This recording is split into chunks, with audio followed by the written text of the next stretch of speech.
2022 광주 복음화 대성회가 지난 20일 저녁 광주 순복음교회에서 교회를 새롭게 광주를 이롭게란 주제로 성대히 열렸습니다. 복음화 대성회는 여의도 순복음교회 이영훈 목사를 강사로 초청해 말씀을 들었습니다. 이영훈 목사는 예수 그리스도의 마음이라는 제목의 설교에서 모든 성도가 그리스도의 마음을 품고 가는 곳마다 작은 예수가 되어 예수의 모습으로 나타나 예수님의 뜻을 이루어가는 믿음의 사람이 되길 바란다고 했습니다. 특히 그리스도인들이 이 세상에 살아가는 동안 세상의 빛과 소금이 되어 영적 지도자로서 바르고 의롭게 살고 거룩한 하나님의 자녀로 부끄럼 없이 순결한 신부로 거듭나길 바란다고 했습니다. 광교협 대표회장 남택률 목사는 이번 복음화 대성회는 코로나19로 위축되고 침체되고 잠자고 있는 영혼을 깨우며 영적 기지개를 활짝 펴는 기회로 삼자고 했습니다. 그러면서 우리는 일제강점기를 이겨냈고 참혹한 6.25 전쟁도 치렀다며 하나님이 살아계심을 믿는 믿음의 공동체가 이제 일어나 희망의 손을 잡고 성령님의 크신 은혜 안에 축복의 길로 아름다운 세상을 이롭게 만들어가자고 했습니다. 광신대학교 회원기념사업회는 지난 15일 광주 광신대학교 은혜관에서 회원기념 예배를 가졌습니다. 이날 김정중 목사는 정통 보수 신학을 후학들에게 잘 전수해야 한다는 회원 정기호 목사의 뜻을 담아 회원 장학금 5천만 원을 기탁했습니다. 맹현환 목사는 진리의 증거자란 제목의 설교에서 회원은 칼빈주의자였고 광주가 제2의 제네바가 되길 바랬다고 전했습니다. 이어 광신대가 회원의 정신을 이어받아 회원의 후예들이 많이 배출되길 바라고 진리를 사수하여 파수꾼의 역할을 감당해 가자고 말했습니다.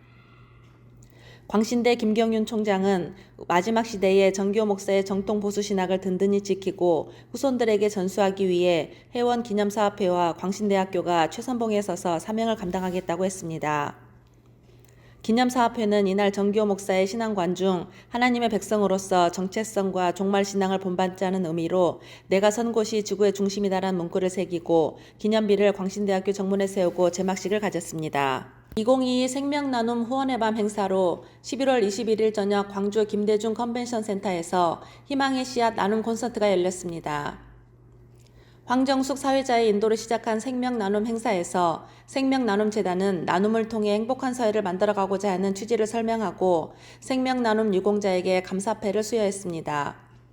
생명나눔 후원회장 김동찬 의원은 소중한 사람들이 모여 아름다운 공동체를 만들어가며 감사드린다며 이번 후원의 밤 행사로 장기 기증에 대한 부정적 인식에서 벗어나 생명나눔 운동에 대한 사회적 공감대가 형성되고 생명의 소중함을 더 알아가는 기회가 되길 바란다고 했습니다. 한국생명사랑재단 이사장 김동화 목사는 코로나로 인하여 어려운 상황 속에서도 생명을 나누고 희망을 더하는 행사에 많은 시민들이 참여하여 나눔과 봉사를 통해 더불어 함께 누리는 사회가 되길 소망한다고 했습니다. 이날 행사에서 바리톤 이형기, 크로스포맨 임해철 교수, 색소포니스트 최의묵, 소프라노 서하은 등이 축하 공연을 했습니다. 한국생명사랑재단은 보건복지부에서 지정한 장기이식과 조직기증자 등록기관으로 자발적인 장기기증 희망서약을 통해 생명나눔 운동을 펼치고 있습니다. 대한민국 국가조창기도회 광주지회가 순복음 만백성교회에서 조창기도회를 가졌습니다.